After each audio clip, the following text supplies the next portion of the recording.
जैसे अडानी के नाम में पूरी की पूरी भाजपा खड़ी हो जाती, 440 बार तक करंट लग जाता है। यही विषय है कि देश को बर्बाद किया है तुमने, कर्जा दे दे के अपने दोस्तों को भगाया है। मोदी जी के राज में 9,000 करोड़ रुपए लेके विजय माल्या भाग गया, 20,000 करोड़ रुपए के लेके नीरव मोदी मेहुल चौकसी भाग गया, 6,000 करोड़ रुपए लेके नितिन संदेशरा भाग गया, 2,500 करोड़ रुपए लेके ललित मोदी भाग गया। ये बड़े बड़े जो हजारों करोड़ रुपए के लुटेरे थे, हिंदुस्तान से भगाया किसने? इनको आपने भगाया। आपकी जो 56 छुरी वाली सरकार थी, उन्होंने तो इन लोगों को भगाने का काम किया। के राज में देश की जनता लूटी गई, बैंकों को आपने खाली करने का काम किया। आपका ध्यान देश की अर्थव्यवस्था को ठीक करने के लिए नहीं है मान्यवर। लेकिन मैं आपसे पूछना चाहता हूं, जब आपकी सरकार बनी तो आप तो कह रहे थे हमारी 56 छुरी वाली सरकार है, हम एक एक आदमी से डंडा मार मार के वसूली करेंगे, सबसे पैसा लेंगे, कोई भागने नहीं पाएगा। आप पैसा ले लेके इन लोगों का बड़ा बड़ा कर्जा माफ करवा रहे हो, रिश्वत ले लेके इन लोगों का बड़ा बड़ा कर्जा आप माफ करवा रहे हो। आपका ध्यान देश की अर्थव्यवस्था ठीक करने में नहीं है, पूंजीपतियों को खाली हर तरह से फायदा पहुंचाने में है। आपका दिमाग हम चेक कर लेंगे। आपका दिमाग बड़े बकायेदारों से कर्ज वसूलने में नहीं है। अगर होता तो ये हजारों करोड़ के जो बकायेदार हैं, इनके पासपोर्ट जब्त करो ना। संजय सिंह के तो पासपोर्ट आपने जब्त किए हैं, एक एक सांसद के पासपोर्ट आपने जब्त किए हैं। इन डकैतों के पासपोर्ट क्यों नहीं जब्त किए आपने? इन डकैतों के पासपोर्ट क्यों नहीं जब्त किए आपने? नहीं जब्त किए। आपका दिमाग क्या है? यूट्यूबर पकड़ना है, न्यूज वाले को पकड़ना है, 4 PM संजय शर्मा का बंद करना है, राजीव निगम का फेसबुक बंद करना है, मुकेश मोहन पे मुकदमा करना है। खाली आपको अपने विरोधियों का गला घोटने के अलावा दिन रात कोई काम नहीं है। खाली आपको अपने चंद पूंजीपतियों को फायदा पहुंचाना है। देश की जनता भाड़ में जाए, कोई मतलब नहीं आपको। नोटबंदी करके आपने देश की अर्थव्यवस्था को बर्बाद किया। आपने एक अपने पूंजीपति दोस्त को हिंदुस्तान की सारी संपत्ति देके देश को बर्बाद किया। आप सिर्फ देश को लूटने वाले लोग हो। आप देश को लूटने का और भ्रष्टाचार करने का और उनसे चंदा लेकर धंधा देने का काम कर रहे हैं। आपका ध्यान इस देश की अर्थव्यवस्था को ठीक करने के लिए नहीं है मान्यवर। मैंने पूरी डिबेट सुनी लोकसभा की, खाली एक चीज बताई जा रही है, ये लोन पहले का है, ये लोन पहले का है, ये लोन पहले का है।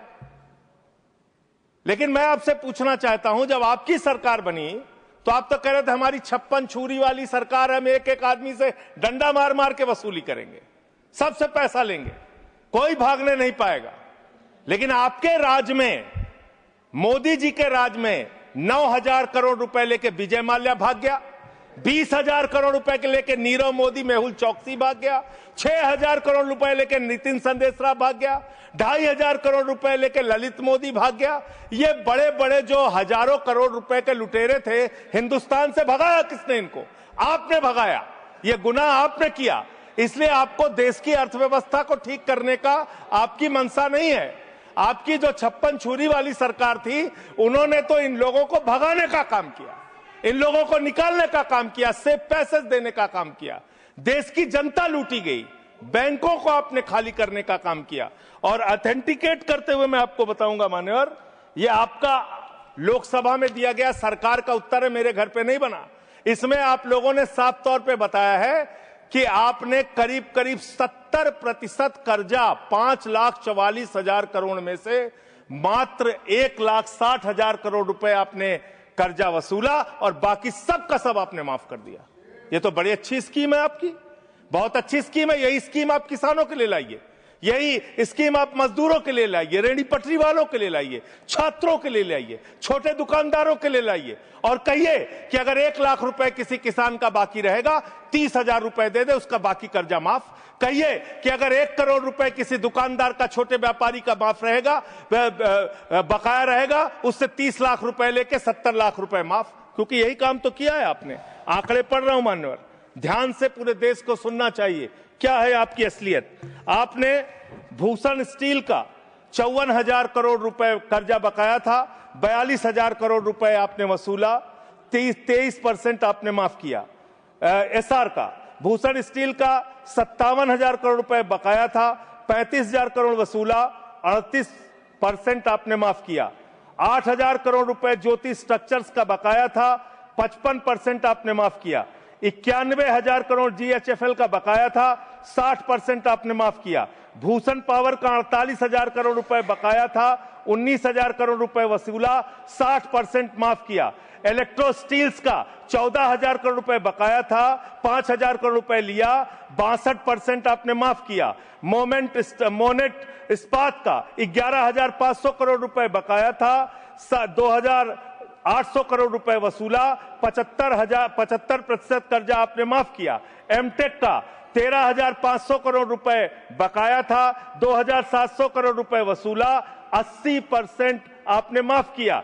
आलोक इंडस्ट्रीज का 30,000 करोड़ रुपए बकाया था, 5,000 करोड़ रुपए वसूला, 83% आपने माफ किया। लैंको इंफ्रा का 47,000 करोड़ रुपए बकाया था, 5,300 करोड़ रुपए आपने वसूला, 88% कर्जा आपने माफ किया। वीडियोकॉन का 46,000 करोड़ रुपए बकाया था, 2,900 करोड़ रुपए वसूला, 94% कर्जा आपने माफ किया। एबीसी शिपयार्ड का 22,000 करोड़ रुपए बकाया था, 12,000 करोड़ रुपए वसूला, 95% आपने माफ किया। आपने श्रीवास्तव इंडस्ट्रीज का 4,800 करोड़ रुपए बकाया था, 320 करोड़ रुपए आपने वसूला, 95% कर्जा आपने माफ किया। मान्यवर, अभी हमारे मित्र पूछ रहे थे हेयर कट क्या है, हेयर कट क्या है, हेयर कट क्या है। हेयर कट का तो मतलब था मामूली सी छूट देनी है, ज्यादा वसूलना है। आपने तो पूरा गर्दन कट कर दिया, पूरा गर्दन कट, यानी कि बड़ा हिस्सा कर्जे का माफ कर दिया और मामूली हिस्सा कर्जे का आपने वसूला। और अगर मैं आपसे ये कहूं कि इसमें आपने रिश्वतखोरी की, भ्रष्टाचार किया, चंदा लेके धंधा दिया, आपने एक ही खाली कंपनी का नाम लूंगा, भूषण स्टील का, जो टाटा को गई, 1,500 करोड़ रुपए का चंदा भारतीय जनता पार्टी को टाटा से इलेक्टोरल बॉन्ड और बाकी चीजों के नाम पे आपको मिले हैं। आप पैसा ले लेके इन लोगों का बड़ा बड़ा कर्जा माफ करवा रहे हो, रिश्वत ले लेके इन लोगों का बड़ा बड़ा कर्जा आप माफ करवा रहे हो। आपका ध्यान देश की अर्थव्यवस्था ठीक करने में नहीं है, पूंजीपतियों को खाली हर तरह से फायदा पहुंचाने में है। एक गाना था मान्यवर, तू जहां जहां चलेगा मेरा साया साथ होगा। मोदी जी की हालत यही है। मोदी जी गाना बनाए हैं, मैं जहां जहां चलूंगा अडानी का ठेका साथ होगा। ये क्या है? ये क्या है? बांग्लादेश की यात्रा किया 2015 में, अडानी को ठेका मिल गया। श्रीलंका की यात्रा की 2021 में, अडानी को वहां ठेका मिल गया। तंजानिया की यात्रा की 2023 में, अडानी को वहां ठेका मिल गया। केन्या की यात्रा की 2023 में, अडानी को वहां ठेका मिल गया। नेपाल की यात्रा की 2023 में, अडानी को वहां ठेका मिल गया। मलेशिया में 2017 में यात्रा की, अडानी को वहां ठेका मिल गया। 2018 में सिंगापुर की यात्रा की, अडानी को वहां ठेका मिल गया। सर दिखाई नहीं पड़ रहा हूं मैं सर, अडानी को वहां ठेका मिल गया। वियतनाम की यात्रा की 2024 में, अडानी को वहां ठेका मिल गया। इजराइल की यात्रा की 2017 में, अडानी को वहां ठेका मिल गया। तू जहां जहां चलेगा मेरा साया साथ।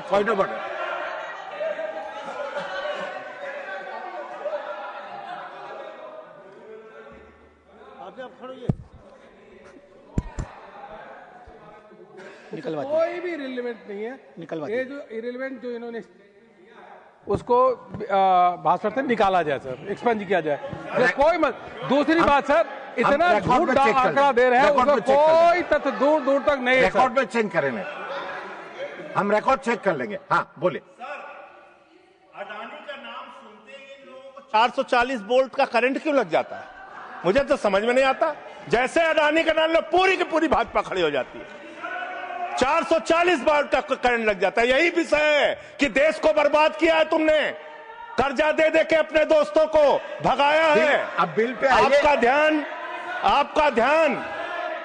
ध्यान बड़े बड़े पूंजीपतियों से। मान्यवर मेरा समय जा रहा है,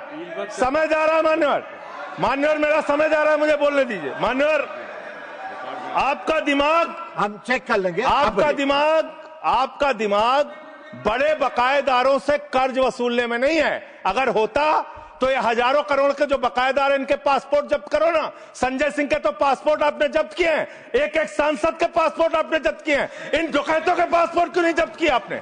इन डकैतों के पासपोर्ट क्यों नहीं जब्त किए आपने? नहीं जब्त किए। आपका दिमाग क्या है? यूट्यूबर पकड़ना है, न्यूज वाले को पकड़ना है, 4 PM संजय शर्मा का बंद करना है, राजीव निगम का फेसबुक बंद करना है, मुकेश मोहन पे मुकदमा करना है। खाली आपको अपने विरोधियों का गला घोटने के अलावा दिन रात कोई काम नहीं है। खाली आपको अपने चंद पूंजीपतियों को फायदा पहुंचाना है। देश की जनता भाड़ में जाए, कोई मतलब नहीं आपको। नोटबंदी करके आपने देश की अर्थव्यवस्था को बर्बाद किया। आपने एक अपने पूंजीपति दोस्त को हिंदुस्तान की सारी संपत्ति देके देश को बर्बाद किया। आप सिर्फ देश को लूटने वाले लोग हो। आप देश को लूटने का और भ्रष्टाचार करने का और उनसे चंदा लेकर धंधा देने का काम कर रहे हैं।